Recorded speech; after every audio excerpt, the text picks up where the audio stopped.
Good evening সবাইকে। আশা করি সকলে খুব ভালো আছো। আগের দিন আমরা কবিগুরু রবীন্দ্রনাথ ঠাকুরের লেখা তার গল্পগুচ্ছ নামক গল্প সংকলনের অন্তর্গত একটি গল্প পোস্টমাস্টার, যেটা আমরা পড়ছিলাম তোমাদের আহ সাহিত্য সম্ভারের 4 নম্বর গদ্য এটি, অর্থাৎ আমাদের আলোচ্য পাঠ্য যেটা আমরা পড়ছিলাম। তো এই পোস্টমাস্টার গল্পটা একটু আমরা পড়েছিলাম আগের দিন ক্লাসে। তো কতটা পড়েছিলাম মনে আছে? কেউ বলতে পারবে কিছু? হুম, আচ্ছা, আমি বলছি। পোস্টমাস্টার যে বা যিনি, তিনি একজন শহরের একজন তরুণ, আহ, যার পোস্ট অফিস যেখানে স্থানান্তরিত হয় সেটা উলাপুর গ্রাম। তো সেখানকার পোস্টমাস্টার হন তিনি। শহর থেকে একটা অচেনা অজানা গ্রামে এসে থাকা তার কাছে খুবই দুর্বোধ্য হয়ে ওঠে, এবং সেখানকার সেই গ্রামের একজন বাবা মা নেই, অনাথ বা অনাথা আহ বালিকা, যার নাম রতন, যে আহ, তার কাজকর্ম করে দেয়। এমনকি তার সঙ্গে একটু বন্ধুত্বও হয়ে ওঠে। রতন নামে মেয়েটি, ওই পোস্টমাস্টার যিনি, যাকে ও দাদাবাবু বলে ডাকে, তো তার সাথে তার বাবা মায়ের আহ গল্প, ছোট ভাইয়ের গল্প করে। উম, এমনকি আহ, যে পোস্টমাস্টার, তিনিও আহ, রতনের সাথে উম, গল্প করে। তার এই রতন এই নিঃসঙ্গ যেভাবে জীবন অতিবাহিত করছিলেন, আহ, যে তরুণ, তো সেই নিঃসঙ্গ জীবনের আহ রতন যেন তার একটু সঙ্গী হয়ে ওঠে, তার বন্ধু হয়ে ওঠে। হুম। এরপর আমরা পড়েছিলাম যতটুকু, যে রতন তার পরিবারের সম্পর্কে গল্প করছিল পোস্টমাস্টারের সঙ্গে, এবং এরপর পোস্টমাস্টারও, অর্থাৎ রতনের দাদাবাবু, যে সম্বোধন করে তাকে ডেকেছিল, তো সেই তরুণ পোস্টমাস্টার, সেও রতনের সঙ্গে কি গল্প করবে, সেখান থেকেই এখন আমরা এবার পড়ব। হুম, চলো দেখে নেওয়া যাক। তো আগের পাতার যে এই 2 লাইন অংশ, মানে 2 লাইন বাকি ছিল, একটুখানি পড়েছিলাম, কিন্তু এটা পুরোপুরি গোটা একটা বাক্য সম্পূর্ণ করার জন্য পুরোটাই আরেকবার পড়ে নেওয়া যাক। হ্যাঁ, তাহলে তোমাদেরও মনে করতে সুবিধে হবে এবং বুঝতেও সুবিধে হবে। তো এটা তার আগের পাতার শেষের 2 লাইন। কি বলছেন? একদিন সন্ধ্যাবেলায় সেই বৃহৎ আটচালার কোণে আপিসের কাঠের চৌকির উপর বসিয়া পোস্টমাস্টারও নিজের ঘরের কথা পাড়িতেন। অর্থাৎ রতনও যেমন পোস্টমাস্টারের সঙ্গে গল্প করত, তার পরিবারের কথা, বাবা মা ভাইয়ের কথা, তেমনি এই যে পোস্টমাস্টারও কখনো কখনো সন্ধ্যায় সেই বৃহৎ আটচালা যে ঘর, যেটা একাধারে তার অফিস এবং পাশে কোয়ার্টার মতো, যেখানে তার রাত্রি নিবাস এবং দিন যাপন হতো, মানে থাকার জন্য যে ঘরটা, তো তাই বলছে যে বৃহৎ আটচালা যে ঘর। আহ, বৃহৎ বলছে কারণ আটচালা ওয়ালা ঘর, তোমরা দেখেছো কিনা জানি না, আহ, গ্রামের দিকে হয়ে থাকে এরকম ঘর। এবং এখনকার দিনে হয়তো দেখা যায় না। আহ সেই, মানে নর্মালি যেরকম চাল হয়, সেটার আবার এদিক ওদিক করে এরকম ভাবে আটচালা হয় মোটামুটি, এবং ঘরগুলো একটু বেশ বড় সড়ো হয়। হ্যাঁ, তো সেই জন্য বৃহৎ বলা হয়েছে, আটচালা ঘর তাই বৃহৎ, যে অনেকটা বড়। তো সেই বৃহৎ আটচালা ঘরের কোণে আপিসের কাঠের চৌকির উপর বসে অফিসের জন্য যে কাঠের চৌকি দেওয়া হয়েছিল সেই কাঠের চৌকিটার উপর বসে পোস্টমাস্টারও নিজের ঘরের কথা পাড়িতেন। অর্থাৎ সে পোস্টমাস্টারও নিজের ঘরের গল্প করতেন। হ্যাঁ, ঘরের কথা বলতেন। কি বলতেন? ছোট ভাই, মা এবং দিদির কথা। হুম, প্রবাসে একলা ঘরে বসিয়া যাহাদের জন্য হৃদয় ব্যথিত হইয়া উঠিত তাহাদের কথা। তো পোস্টমাস্টার কাদের কথা রতনকে বলতেন বা গল্প করতেন? না, ছোট ভাই, মা এবং তার দিদির কথা রতনের সঙ্গে গল্প করতেন বা বলতেন। প্রবাসে একলা ঘরে বসিয়া যাহাদের জন্য হৃদয় ব্যথিত হইয়া উঠিত। প্রবাস বলছে কেন? যে তার নিজের জায়গা, তার নিজের শহর ছেড়ে অন্যত্র অন্য একটা গ্রামে, অচেনা অজানা একটা গ্রাম, সেখানে সে একা রয়েছে এবং যেহেতু অনেক দূরে, দূরবর্তী কোনো একটা গ্রাম, সেজন্য সেটা প্রবাস বলেছে। হুম, তো সাধারণত প্রবাস বলতে আমরা কি বিদেশ বা অনেক দূরের কোথাওকার কথা বোঝাই বা বুঝি। এখানে প্রবাস বলেছেন কারণ তার শহর থেকে তার যে পোস্ট অফিস, যে উলাপুর গ্রাম, সেটা বেশ খানিক দূরবর্তী। হ্যাঁ, সেই জন্য প্রবাস বলে বলেছেন। যাই হোক, তো সেই প্রবাসে একলা ঘরে বসিয়া যাহাদের জন্য হৃদয় ব্যথিত হইয়া উঠিত। তো সেই প্রবাসে আহ একা ঘরে বসে যাদের জন্য তার কষ্ট হতো, তার মন খারাপ হতো, হৃদয় ব্যথিত মানে কি যে মনে মনে কষ্ট পেত, হুম, বা কষ্ট পেতেন, যাই হোক, তো সেই তাদের কথা রতনকে বলতেন। তারপর যে সকল কথা সর্বদাই মনে উদয় হয় অথচ নীলকুঠির গোমস্তাদের কাছে যাহা কোনো মতেই উত্থাপন করা যায় না, সেই কথা একটি অশিক্ষিতা ক্ষুদ্র বালিকাকে বলিয়া যাইতেন, কিছুমাত্র অসঙ্গত মনে হইত না। অর্থাৎ যে সকল কথা সর্বদাই মনে উদয় হয়, যে সমস্ত কথা তার মনে সবসময় জাগে, যে এই তার দিদির কথা, তার মায়ের কথা, তার ভাইয়ের কথা, অর্থাৎ তার পরিবারের কথা, যাদের জন্য তার মন কেমন করে, একা ঘরে মন খারাপ করে, তাদের কথা সবসময় যে মনে পড়ে, কিন্তু নীলকুঠির গোমস্তাদের কাছে যাহা কোনো মতেই উত্থাপন করা যায় না। অর্থাৎ ওই আগে বলেছিলাম গোমস্তা কাদের বলা হয়। তো সেই নীলকুঠির অর্থাৎ সেই ইংরেজদের আহ, উম, আহ, ওখানে কাজ করা যে গোমস্তা, এজেন্ট এক ধরনের, তো সেই ওর কাছেই তো ওই নীলকুঠির মানে নীলকুঠি মানে ইংরেজরা থাকে বা তাদের থাকার স্থান, এবং সেখানে গোমস্তা এবং অনেক কর্মচারীও কাজ করে থাকে। চাইলেই তাদের সাথে গল্প করতেই পারে, কিন্তু আহ তাদের সঙ্গে তিনি মিশতে পারেন না, বা তারা এনার সঙ্গে মিশতে পারে না, এরকম। হুম, তো তাই বলছেন যে যে সকল কথা সবসময় মনে হয় অথচ নীলকুঠির ওই গোমস্তাদের কাছে যাহা কোনো মতেই উত্থাপন করা যায় না। উত্থাপন মানে প্রসঙ্গ তোলা, বা সেই কথাগুলো যেগুলো তার মনে হচ্ছে, মনে পড়ছে, সেগুলো কিছুতে বলা যায় না। হুম? অর্থাৎ তার যে সমস্ত কথা সবসময় মনে হয় সেগুলো নীলকুঠির গোমস্তাদের কাছে সহজে বা কোনো মতেই কিছুতেই বলা যায় না। সেই কথা একটি অশিক্ষিতা ক্ষুদ্র বালিকাকে বলিয়া যাইতেন। তা যে সমস্ত কথা গোমস্তাদের কাছে কোনো মতেই বলতে পারতেন না, সেই সমস্ত কথা একটা অশিক্ষিতা ক্ষুদ্র বালিকা। প্রথমেই দেওয়া রয়েছে আহ রতনের বয়স 12-13 বছর বয়স। সে তো পড়াশোনা জানে না, অশিক্ষিতা বলা হয়েছে।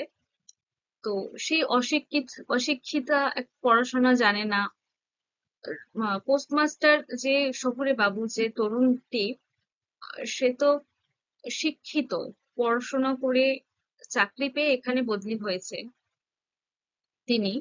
তো সেই তার কাছে এই একটা অশিক্ষিতা বালিকা কতটা আপন হয়ে গিয়েছে, এবং তাকে গুরুত্ব দিচ্ছে বলাই বাহুল্য। যে যে কথা তিনি গোমস্তাদেরকে বলতে পারছেন না, কোনো মতেই বলতে পারবেন না, সেই সমস্ত কথা একটা অশিক্ষিতা ক্ষুদ্র বালিকাকে বলে যেতেন।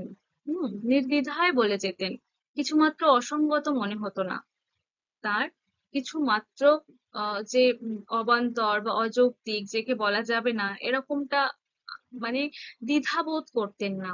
সহজেই তিনি ওই একটা ক্ষুদ্র বালিকাকে, অশিক্ষিতা ক্ষুদ্র বালিকাকে বলে যেতেন অনায়াসেই।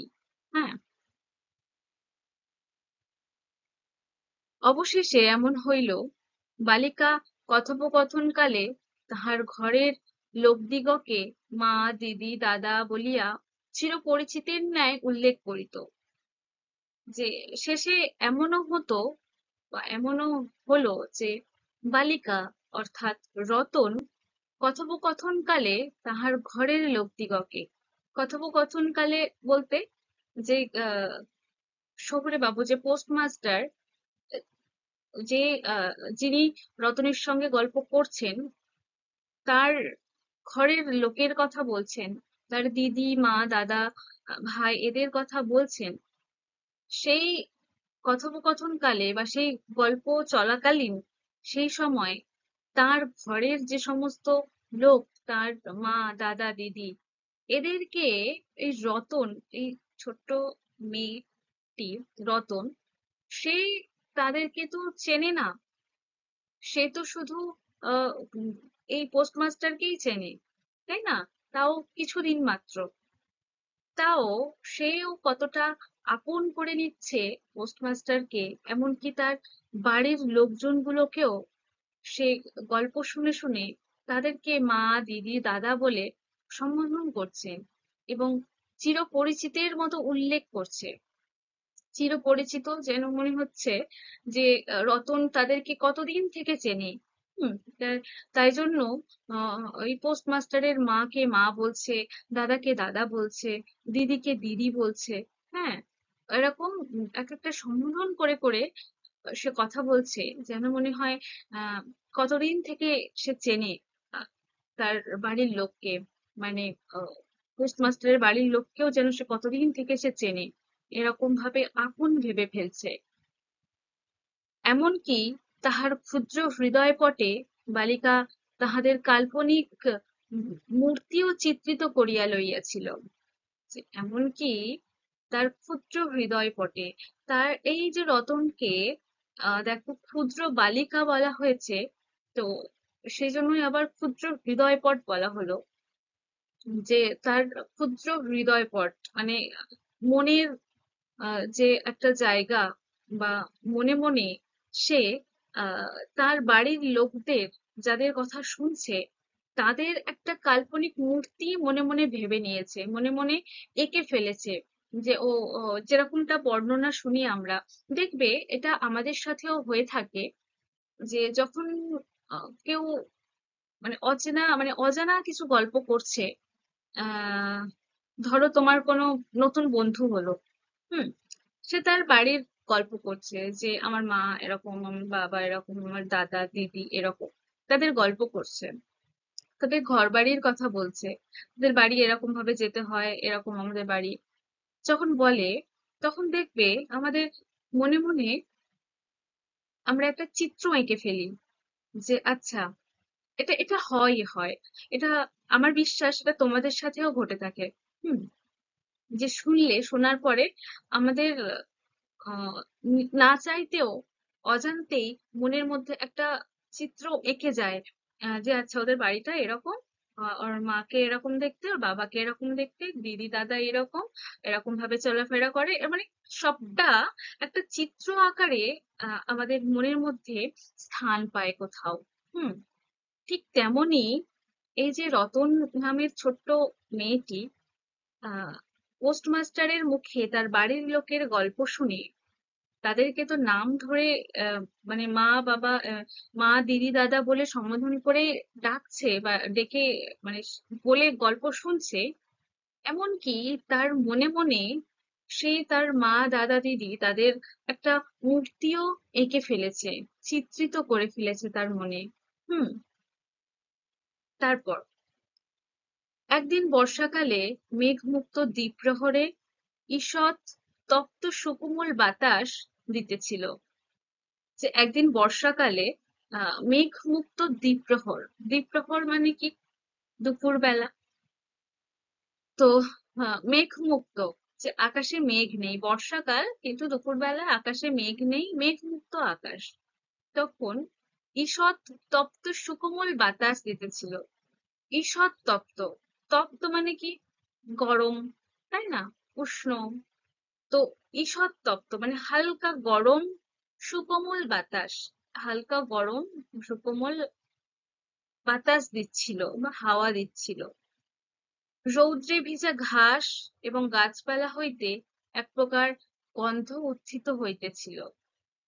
দেখবে আহ অনেক দিন ধরে বৃষ্টি হওয়ার পর যখন রোদ দেখা যায়, এখন তো বর্ষাকাল, এখন তোমরাও দেখছো বা যে অনেক দিন ধরে বৃষ্টি হচ্ছে বৃষ্টি হচ্ছে, তারপর হঠাৎ একদিন রোদ বেরোলো, একদম টাকটাকে রোদ। হ্যাঁ।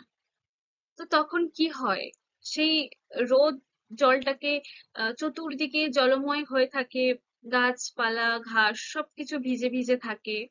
সেগুলো রোদের তাপে কি হয়, জলগুলো একটু একটু মানে শোষণ করে, একটু একটু শুকনো শুকনো ভাব হয়। তো তখন দেখবে একটা অন্যরকম গন্ধ ছাড়ে। হুম। আহ যে বৃষ্টি চলাকালীন যেমন থাকে, কিন্তু রোদ হওয়ার পর একটা অন্যরকম একটা গন্ধ হয়। এমনকি যখন দেখবে যে অনেকদিন বৃষ্টি হয়নি, হুম, অনেকদিন পর বৃষ্টি হলেও একটা মাটি ভেজা সোঁদা গন্ধ থাকে। হুম। সেটা অনেকের ভালো লাগে, ব্যক্তিগত আমারও খুব ভালো লাগে মাটি ভেজা সোঁদা গন্ধটা। তো যাই হোক, তো এখানে ওই একদিন বর্ষাকালে মেঘমুক্ত দুপুরবেলায় হালকা আহ গরম এমন হাওয়া দিচ্ছিল। তো রৌদ্রে ভেজা ঘাস এবং গাছপালা হতে এক প্রকার গন্ধ উত্থিত হইতেছিল। অর্থাৎ সেই রৌদ্রে ভেজা ঘাস এবং গাছপালা থেকে একরকম গন্ধ বেরোচ্ছিল। হুম। মনে হইতেছিল যেন ক্লান্ত ধরণীর উষ্ণ নিঃশ্বাস গায়ের উপরে আসিয়া লাগিতেছে। কি সুন্দর করে উনি শব্দ দিয়ে বাক্য বিন্যাস করে কাব্যিক ভাবে লিখেছেন, মানে গদ্য কিন্তু কাব্যিকের ছোঁয়া যেন এমন মনে হচ্ছে, তাই না? তো দেখো, মনে হইতেছিল, যে মনে হচ্ছিল যেন ক্লান্ত ধরণীর উষ্ণ নিঃশ্বাস। ধরণী মানে কি? পৃথিবী। যে এই অনেক দিন ধরে বর্ষা হওয়ার পর যেন ধরণী, পৃথিবী, পৃথিবীর মাটি যেন ক্লান্ত হয়ে গেছে। তো সেই ক্লান্ত ধরণীর উষ্ণ নিঃশ্বাস, উষ্ণ নিঃশ্বাসটা কাকে বলছে? ওই যে হালকা উষ্ণ যে বাতাস, যে হাওয়া, সেটাকে মনে হচ্ছে ক্লান্ত ধরণীর উষ্ণ নিঃশ্বাস। হুম। সেটা যেন গায়ের উপর এসে লাগছে কথাকে। হুম। এবং কোথাকার এক নাছোড়বান্দা পাখি তাহার একটা একটানা সুরের নালিশ সমস্ত দুপুরবেলা প্রকৃতির দরবারে অত্যন্ত করুণ স্বরে বারবার আবৃত্তি করিতেছিল। অর্থাৎ সেই সময় যখন মনে হচ্ছিল তার যে ক্লান্ত ধরনী বা ক্লান্ত পৃথিবীর একটা উষ্ণ নিঃশ্বাস তার গায়ের উপর দিয়ে এসে লাগছে, সেই সময় কোথাকার একটা নাছোড়বান্দা পাখি, এই নাছোড়বান্দা কেন বলা হয়েছে? যে তার একটা একটানা সুরের নালিশ করে যাচ্ছে, যেন যে একটানা সে ডেকেই চলেছে, সে যেন থামছে না। হুম। একটানা ডাকছে বলে তাকে নাছোড়বান্দা পাখি বলা হয়েছে। যে কোথাকার এক নাছোড়বান্দা পাখি, যে পাখিরা তো পাখিই হয়, ওদের তো নির্দিষ্ট ঠিকানা থাকে না। যে এটা এখানকার পাখি বা এটা ওখানকার পাখি, এরকম তো থাকে না। তারা তো অবাধ, বন্ধনহীন। তারা যেখানে খুশি সেখানে যায়। কোথাকার পাখি কোথায় যায় কেউ তো জানে না। তো সেজন্যই বলছেন যে কোথাকার এক নাছোড়বান্দা পাখি তার একটা একটানা সুরের নালিশ, অর্থাৎ একটানা যে ডেকে চলেছে সেটাকে আহ নালিশ বলে মনে হচ্ছে কথকের। যে সেই একটানা সুরের নালিশ সমস্ত দুপুরবেলা প্রকৃতির দরবারে, যে সমস্ত দুপুরবেলা মানে দুপুরেই তো পাখিটি একটানা ডেকে চলেছে, তবে যে সমস্ত দুপুরবেলা প্রকৃতির দরবারে, প্রকৃতি, এখানে একটা প্রকৃতিময়তা কাজ করছে। দেখো প্রকৃতিটাকে কত সুন্দরভাবে বিশ্লেষণ করেছেন তার আহ শব্দের ছটা দিয়ে। দেখো যে আহ, ধরনী এবং বর্ষাকালের একটা আহ পরিবেশ বা প্রকৃতি কেমন হয় সেটাকেও কত সুন্দরভাবে ব্যাখ্যা করেছেন, সুন্দর সুন্দর শব্দ দিয়ে, ভারী ভারী শব্দ দিয়ে। আহ, এবং আহ, প্রকৃতির দরবার। হুম।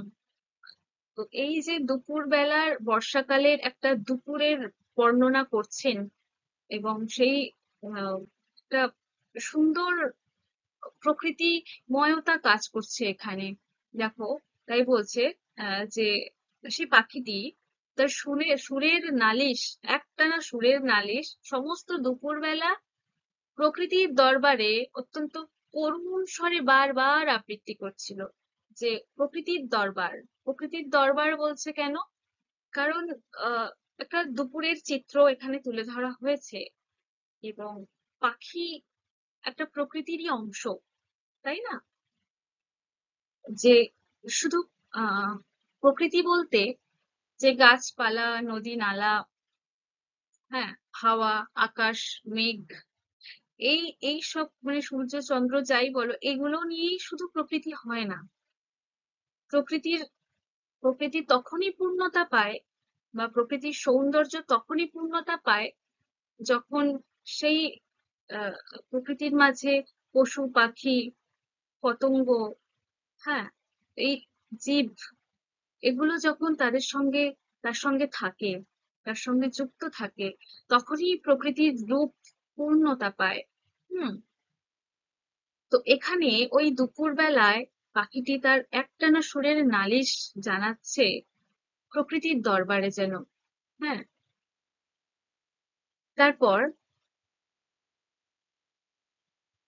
অত্যন্ত করুণ স্বরে, যে খুবই করুণ স্বরে সে তার নালিশ জানাচ্ছিল, এবং সেটা আহ একটানা যেহেতু, তাই কথকের মনে হয়েছে যে সে প্রকৃতির দরবারে যেন নালিশ জানাচ্ছে, এবং আহ, করুণ স্বরে সেটা যেন বারবার আবৃত্তি করছে। আবৃত্তি যে বারবার বলছে, বারবার সেটা হচ্ছে। হ্যাঁ। তারপরের লাইন, পোস্টমাস্টারের হাতে কাজ ছিল না সেদিনকার, বৃষ্টি ধৌত মসৃণ চিক্কণ তরুপল্লবের হিল্লোল এবং পরাভূত বর্ষার ভগ্নাবিশিষ্ট রৌদ্র শুভ্র স্তূপাকার মেঘস্তর বাস্তবিকই দেখিবার বিষয় ছিল। সরি। দেখো এখানেও মানে এই কয়েকটা লাইন মিলে আমরা দেখতে পাচ্ছি যে বেশ কিছু লাইন ধরে প্রকৃতির বর্ণনা দিয়েছেন, খুব সুন্দরভাবে উপস্থাপন করেছেন। যে পোস্টমাস্টারের হাতে কাজ ছিল না, সেদিন পোস্টমাস্টারের হাতে বেশি কাজ ছিল না সেদিনকার, তাই জন্য আহ, তিনি এই প্রকৃতির শোভা উপভোগ করছেন। এক বর্ষাকালের দুপুর, এবং সেই দুপুরকে কেন্দ্র করে, সেই প্রকৃতিকে কেন্দ্র করে চারপাশে যে সমস্ত ঘটনা ঘটছে সেগুলো তার আহ নজরবন্দি হচ্ছে। হ্যাঁ। তো সেদিনকার বৃষ্টি ধৌত মসৃণ চিক্কণ তরুপল্লবের হিল্লোল, সেদিনকার, যেদিন তার হাতে কাজ ছিল না, এবং যে এই দুপুর বেলার কথা যেটা বলছে সেই দিন দুপুরের কথাই বলা হচ্ছে। সেদিনকার বৃষ্টি ধৌত মসৃণ চিক্কণ, বৃষ্টি ধৌত, যে বৃষ্টিতে ধুয়ে গেছে, কয়েকদিন ধরে বৃষ্টি হচ্ছিল, সে বৃষ্টিতে ধোয়া মসৃণ চিক্কণ তরুপল্লব। চিক্কণ মানে চকচকে, মসৃণ, মসৃণ মানে তো জানো মোলায়েম, মসৃণ এরকম। তরু পল্লব, তরু পল্লব মানে গাছের পাতা। হিল্লোল, হিল্লোল মানে কি, যে আন্দোলিত হওয়া, তাই তো। তো তরু পল্লব কখন হিল্লোল হয় বা হিল্লোলিত হয়, যে যখন হাওয়া লাগে তখনই তো পাতাগুলো কাঁপতে থাকে বা আন্দোলিত হতে থাকে, তাই নাকি? তো এখানে এটার মানে বলছি যে সেদিনকার বৃষ্টিধৌত মসৃণ চিক্কণ তরুপল্লবের হিল্লোল, অর্থাৎ সেদিনকার দুপুরের যে বৃষ্টিতে ধুয়ে যাওয়া এক মসৃণ চকচকে গাছের পাতাদের যে আন্দোলিত চেহারা, বা যে আন্দোলন করছে, গাছের পাতাগুলো নড়ছে, কাঁপছে, এবং পরাভূত বর্ষার ভগ্নাবিশিষ্ট, পরাভূত বর্ষার ভগ্নাবিশিষ্ট কেন বলছে? আহ ভগ্নাবশিষ্ট, যে যখন দেখবে কোনো একটা কাজ হয়ে যাওয়ার পর, এই যেমন ধরো ঝড় বৃষ্টির কথা দিয়েই বলি, এখানে প্রকৃতির কথা বলা হচ্ছে, তাই আমিও প্রকৃতির উদাহরণ দিয়েই বলি, যে যেমন ঝড় হয়ে যাওয়ার পর কি হয়, সবকিছু ভাঙচুর হয়ে যায়, গাছপালা পড়ে যায়, কারোর বাড়ি ঘর পড়ে যায়, ক্ষয়ক্ষতি হয়। তো ঝড় হয়ে থেমে যাওয়ার পর এই যে ঘর বাড়ি ভেঙে যাওয়া, গাছপালা পড়ে যাওয়া, এগুলো থেকে আমরা বুঝতে পারি যে ঝড় হয়ে গেছে। এগুলো ঝড়ের ভগ্নাবশিষ্ট, অর্থাৎ ঝড়ের পরে যে সমস্ত ক্ষয়ক্ষতি হয়েছে বা ঝড়ের পরে যে অবস্থা এসে দাঁড়িয়েছে, সেটা দিয়ে প্রমাণিত হয় যে এর আগে ঝড় হয়ে গেছে। হ্যাঁ, সেটাকে প্রমাণ করছে।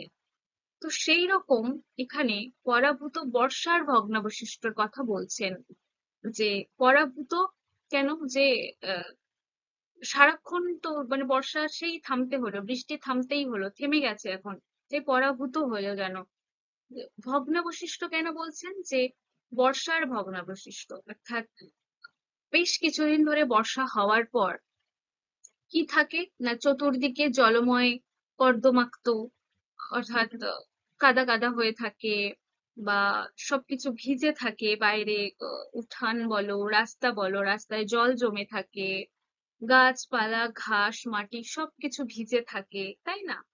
তো এগুলো থেকে আমরা বুঝতে পারি যে বৃষ্টি হয়েছে, এতদিন বৃষ্টি হচ্ছে, তাই না? তো তাই বলছেন যে বর্ষার ভগ্নাবশিষ্ট, যে বর্ষা হয়ে গেছে সেটার চিহ্ন আছে এখনো, ছাপ আছে, যেটা দেখে আমরা বুঝতে পারছি যে বর্ষা হয়েছে। হ্যাঁ, রৌদ্র শুভ্র স্তূপাকার মেঘস্তর বাস্তবিকই, বাস্তবিকই আহ দেখিবার বিষয় ছিল। রৌদ্র শুভ্র স্তূপাকার, রৌদ্র শুভ্র কেন বলছে, যে শুভ্র মানে কি, সাদা, সাদা সাদা মেঘ, সেটা রৌদ্র শুভ্র বলা হচ্ছে কারণ আহ, এখন তো বৃষ্টির পর রোদ বেরিয়েছে, তাই না? যে মেঘমুক্ত আকাশ, যে মেঘমুক্ত বলতে আহ সেই মেঘের কথা বলা হচ্ছে যে মেঘে বৃষ্টি হয়। কালো অন্ধকার হওয়া মেঘ হলে তখনই তো বৃষ্টি হয়। তো সেই মেঘ আকাশে নেই, ফলে রোদ হচ্ছে এখন। এবং আগের এই লাইনেই আছে যে রৌদ্রে ভেজা ঘাস, অর্থাৎ রৌদ্রে ভেজা ঘাস এবং গাছপালা হইতে গন্ধ বেরোয়, যাই হোক। তো বুঝতেই পারছি আমরা যে রোদ হচ্ছে। তো তাই রৌদ্র শুভ্র স্তূপাকার মেঘস্তর, অর্থাৎ যে সাদা স্তূপ আকারের মেঘ, দেখবে এখনকার, তোমরা আকাশটা লক্ষ্য করলে দেখতে পাবে যে বর্ষা কাটার পর, অর্থাৎ বৃষ্টি থামার পর আকাশে সাদা সাদা তুলোর মতো স্তূপ আকারে মেঘ ভেসে থাকে, যেগুলো দেখতে অনেক সুন্দর লাগে, খুব ভালো লাগে। তো সেই জন্যই বলছেন যে রৌদ্র শুভ্র, যে রোদে সেই সাদা সাদা মেঘগুলো স্তূপ আকারে রয়েছে। অর্থাৎ আহ আহ, রোদে বা রৌদ্র শুভ্র, অর্থাৎ সাদা সাদা মেঘগুলো রোদের রোদ লেগে সেগুলো স্তূপ আকার হয়ে মেঘগুলো আকাশে ভেসে যাচ্ছে, সেগুলো সত্যিই দেখতে অনেক সুন্দর দেখবার বিষয় ছিল, মানে দেখার মতো একটা দৃশ্য ছিল, বা দেখার মতো একটা প্রকৃতি। আকাশটা, মেঘগুলোকে এত সুন্দর লাগছিল, সেই জন্য এরকম একটা কথা তিনি বললেন।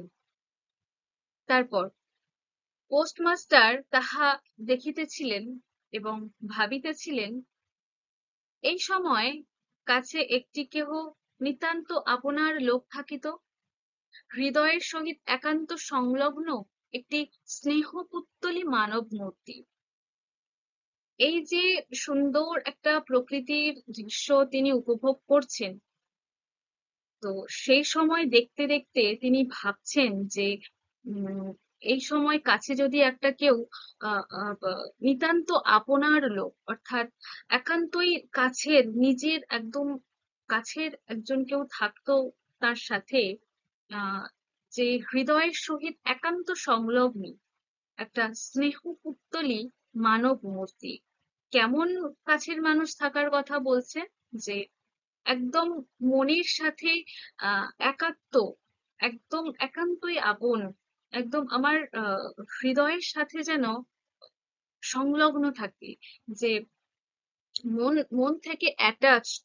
হ্যাঁ, অ্যাটাচড একদম এইরকম একজন মানুষ, স্নেহপুত্তলী মানব মূর্তি, যে খুবই স্নেহের আধার যার ওপরে, সেটাকে স্নেহপুত্তলী বলা হয়। তো মানব মূর্তি মানে কোন একজন মানুষের কথা বলা হচ্ছে। তো এমন একজন মানুষকে পোস্টমাস্টার প্রত্যাশা করছেন যে সে যদি আমার কাছে থাকতো। হুম। তো সে যে মানুষটার কথা তিনি ভাবছেন বা প্রত্যাশা করছেন, সে একান্তই তার নিজের একদম খুবই কাছের মানুষ, খুবই স্নেহে ভরা, স্নেহের আধার যুক্ত মানুষ। হ্যাঁ, একান্তই তার, শুধুই তার, তার মনের সঙ্গে একদম একাত্ম, এরকম একজন মানুষকে তিনি প্রত্যাশা করছেন তার কাছে এই সময়ে। হুম। পরের লাইন, ক্রমে মনে হইতে লাগিল সেই পাখি ওই কথাই বারবার বলিতেছে, এবং এই জনহীন তরুচ্ছায়া নিমগ্ন মধ্যাহ্নের পল্লব মর্মরের অর্থ কতকটা ঐরূপ। অর্থাৎ আহ, যে হুম, এই যে পোস্টমাস্টার এই যে মনে করছেন যে এখন যদি আমার নিজের কেউ একজন থাকতো কাছে, প্রত্যাশা করছেন, তো সেটাই ক্রমে মনে হইতে লাগিল। অর্থাৎ আহ ধীরে ধীরে সেটা তার এটাই মনে হচ্ছে যে সেই পাখি, যে পাখি এক টানা গান গেয়ে চলেছে, বা তার কি বলে আবৃত্তি করে চলেছে, একটানা সুর বা সুরের নালিশ করে চলেছে, তো সেই পাখি যেন বারবার এই কথাই বলছে। অর্থাৎ পোস্টমাস্টার তিনি যেটা এখন ভাবছেন, যে তার একান্ত নিজের কেউ যদি এখন তার কাছে থাকতো, সেই কথাটাই যেন পাখিটা বারবার বলে চলেছে। হুম। এবং এই জনহীন তরুচ্ছায়া নিমগ্ন মধ্যাহ্নের পল্লব মর্মরের অর্থ, অর্থাৎ জনহীন, জনহীন মানে কি, যে কেউ কোথাও নেই, কোনো জনমানব শূন্য। হুম। এবং দুপুরবেলা গ্রামে কি হয়, দুপুরবেলা গ্রামে আহ, সাধারণত কেউ থাকে না, চলাফেরা করে না, যে যার ঘরে সে তার আশ্রয় নেয়, বিশ্রাম করে, তাই না? তো সেই জন্য রাস্তা বাইরে জনহীন থাকে, কেউ থাকে না।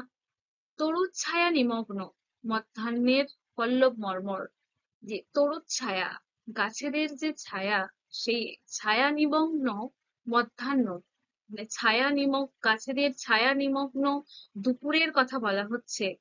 এবং ছায়া নিমগ্ন মধ্যাহ্নের পল্লব মর্মরের অর্থ, পল্লব মর্মর, পল্লব মানে কি গাছের পাতা, মর্মর মানে কি যে শুকনো পাতাগুলো একে অপরে ঘষা লাগলে যে মর্মর আওয়াজ হয়, সেই শব্দটার কথা বলা হচ্ছে।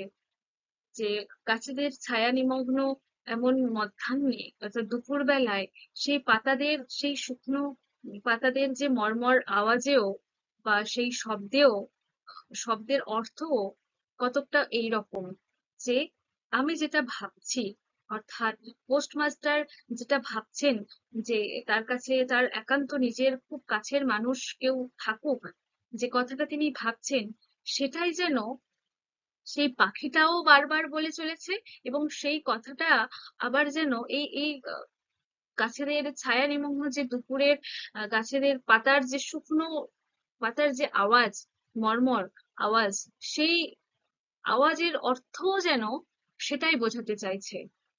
বুঝতে পারছো? তারপর, কেহ বিশ্বাস করে না এবং জানিতেও পায় না, কিন্তু ছোট পল্লীর সামান্য বেতনের আহ সাব পোস্টমাস্টারের মনে গভীর নিস্তব্ধ মধ্যাহ্নে দীর্ঘ ছুটির দিনে এইরূপ একটা ভাবের উদয় হইয়া থাকে। এই যে কেহ বিশ্বাস করে না, অর্থাৎ কেউ বিশ্বাস করে না এবং জানতেও পারে না বা জানতেও পায় না আহ, যে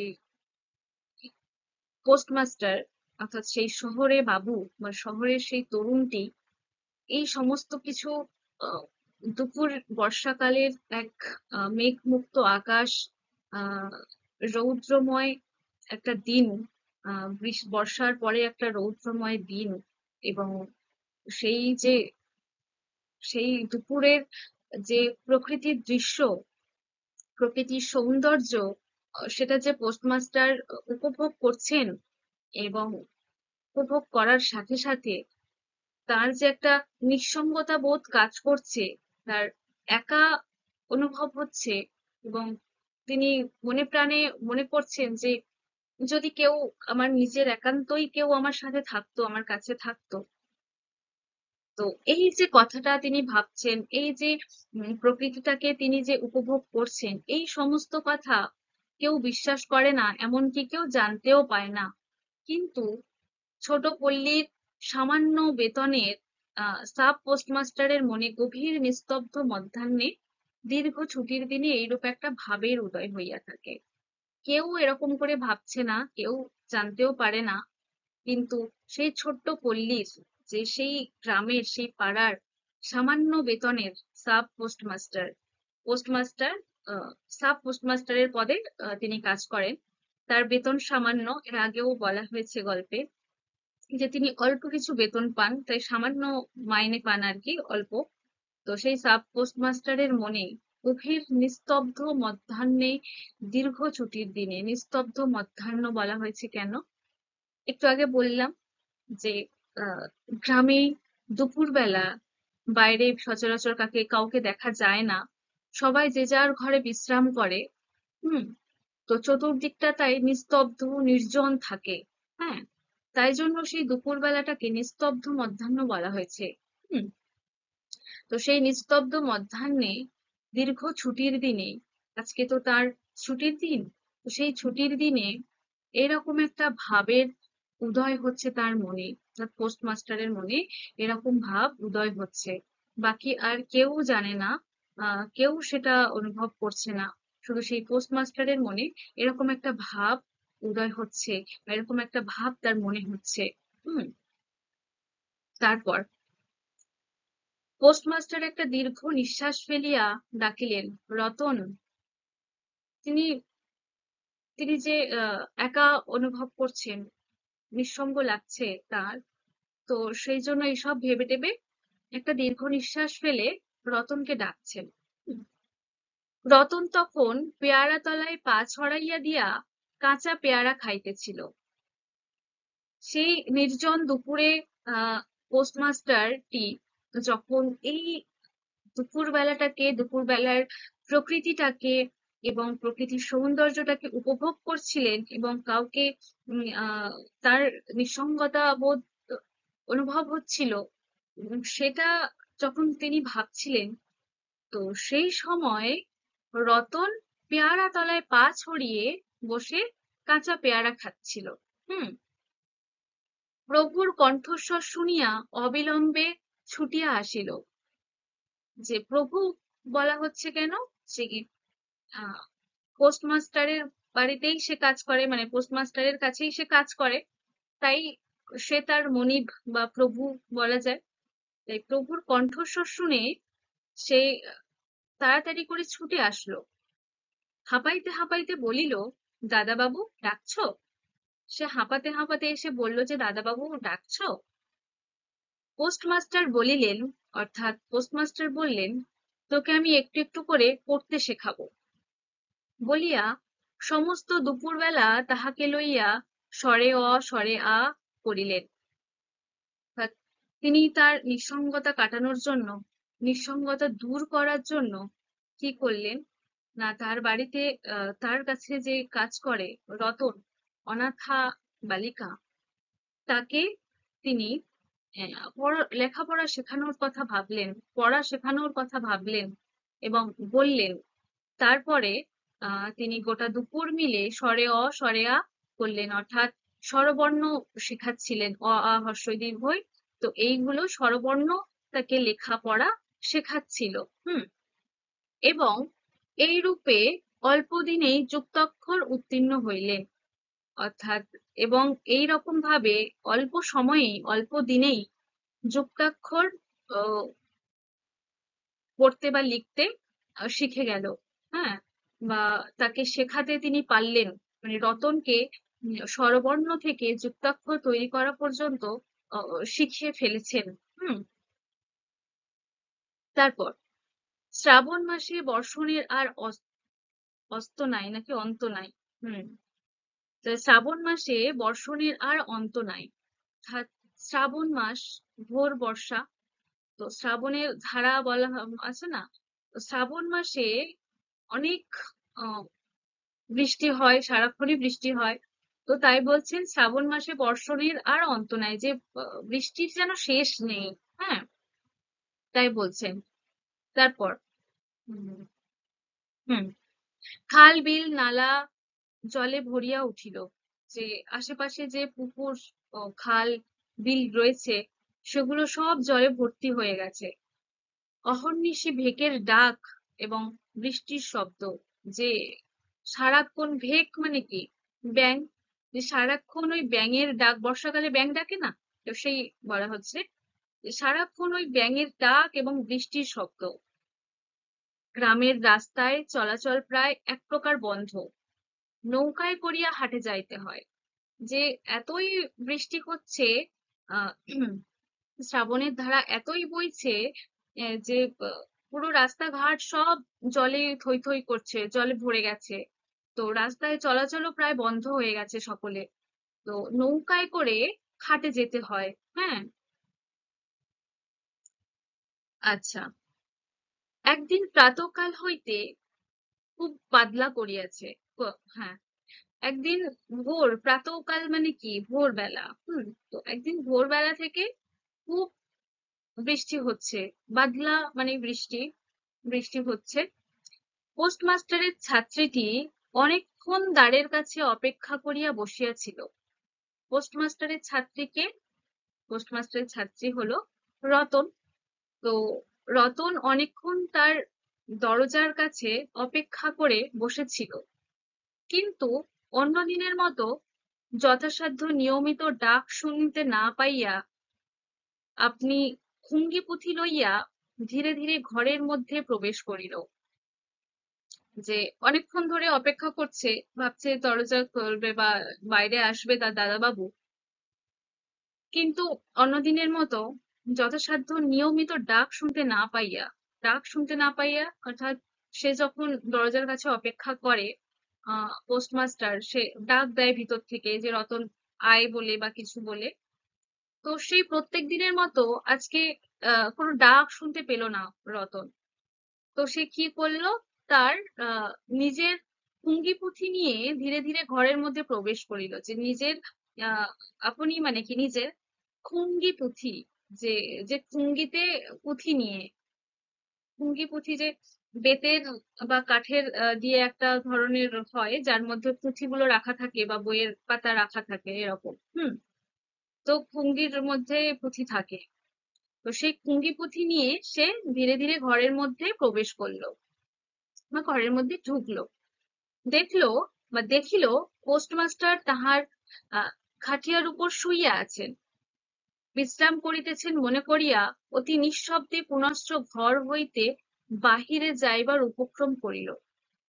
সে যখন ঘরে ঢুকলো রতন, তখন দেখলো যে পোস্টমাস্টার তার খাটিয়ার উপর শুয়ে আছেন, যেখানে শোয় সেখানে শুয়ে আছেন।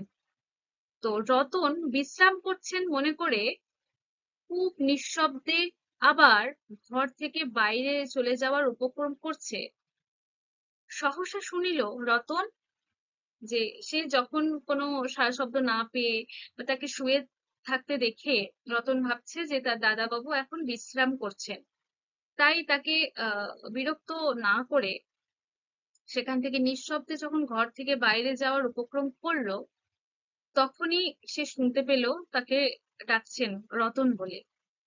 তারপর তাড়াতাড়ি ফিরিয়া গিয়া বলিল, দাদাবাবু ঘুমোচ্ছিলে? সে তাড়াতাড়ি করে ফিরে গিয়ে আহ তাকে জিজ্ঞেস করছে যে দাদাবাবু ঘুমোচ্ছিলে? পোস্টমাস্টার কাতর স্বরে বলিলেন, শরীরটা ভালো বোধ হচ্ছে না, দেখ তো আমার কপালে হাত দিয়ে। তো যখন তাকে জিজ্ঞেস করছিল যে ঘুমাচ্ছে কিনা, তখন পোস্টমাস্টার কাতর স্বরে বললেন যে শরীরটা ভালো বোধ হচ্ছে না, যে শরীরটা আমার ভালো লাগছে না, দেখ তো আমার কপালে হাত দিয়ে। রতনকে বলছেন, এই নিতান্ত নিঃসঙ্গ প্রবাসে, ঘন বর্ষায় রোগকাতর শরীরে একটুখানি সেবা পাইতে ইচ্ছে করে। যে এই নিতান্ত নিঃসঙ্গ প্রবাসে, যে এই অদূরে একা আহ থাকার বা একা দিন যাপন, রাত যাপন, তো সেইখানে আবার এই ঘন বর্ষায়, এমনি বর্ষাকালে অচেনা অজানা জায়গায় গেলে মন কেমন করে, তার উপর এইরকম আহ নিঃসঙ্গতার মধ্যেই, ঘন বর্ষার মধ্যেই তিনি রোগে আহ তিনি অসুস্থ হয়েছেন। তো সেই রোগকাতর শরীরে একটুখানি সেবা পেতে ইচ্ছে করছে তার। হুম। তারপর তপ্ত ললাটের উপর শাখা পড়া কোমল হস্তের স্পর্শ মনে পড়ে। তপ্ত ললাট মানে গরম কপাল। মানুষের যখন জ্বর আসে তখন কি হয়, আমরা কি করি, কপালে হাত দিয়েই তো দেখি যে জ্বর আছে কিনা। তো সেই তাই বলছে তপ্ত ললাট। ললাট মানে কি? কপাল। তপ্ত মানে গরম। অর্থাৎ সেই গরম কপালের উপর শাখা পড়া কোমল হস্তের স্পর্শ মনে পড়ে। তো শাখা পড়া কোমল হস্ত কার হতে পারে? অবশ্যই পোস্টমাস্টার তার মায়ের কথা মনে করছেন। দেখবে আহ তোমরা যখন বাইরে থাকবে, যখন হস্টেলে বলো বা কোথাও বাইরে রয়েছো, সেখানে তোমার মা নেই, আহ আর তুমি অসুস্থ হলে, দেখবে তখন মায়ের আহ, শূন্যতাটা খুব পরিমাণে বেড়ে যায়, বা আমাদের মন খারাপই আরো বেশি করে বৃদ্ধি পায়। তখন মায়ের স্নেহ, মায়ের ভালোবাসা, মায়ের সেবা শুশ্রূষাই পেতেই আমাদের ইচ্ছে করে। তো ঠিক সেই রকম আহ, যে পোস্টমাস্টার, সে নির্জন নয়, নিঃসঙ্গ এক প্রবাসে, অর্থাৎ এই অদূরে নিঃসঙ্গ একাকী দিন যাপন করে, এবং তার মধ্যে ঘন বর্ষায় তিনি অসুস্থ হয়েছেন। তাই তার মায়ের সেবা পেতে যেন তার একটু ইচ্ছে করছে, এবং আহ, তার মায়ের হাতের স্পর্শটা তার খুব মনে পড়ছে, অর্থাৎ তার মায়ের শূন্যতাটা খুব অনুভব করছে। হুম। আচ্ছা, তার পরের লাইনটা আবার মানে পরের লাইন থেকে আবার পরের দিন ক্লাসে আলোচনা হবে। ঠিক আছে? তো রবীন্দ্রনাথ ঠাকুরের লেখা পোস্টমাস্টার গল্পটির দ্বিতীয় ক্লাস এটা। আমরা কিছু বাকি অংশ নিয়ে আলোচনা করছিলাম, এবং এখনো বাকি থেকে গেছে। তো আজকেই আমি আমার ক্লাস এখানেই শেষ করছি, এবং দেখা হচ্ছে পরের ক্লাসে এই গল্পের পরবর্তী অংশ নিয়ে। ধন্যবাদ।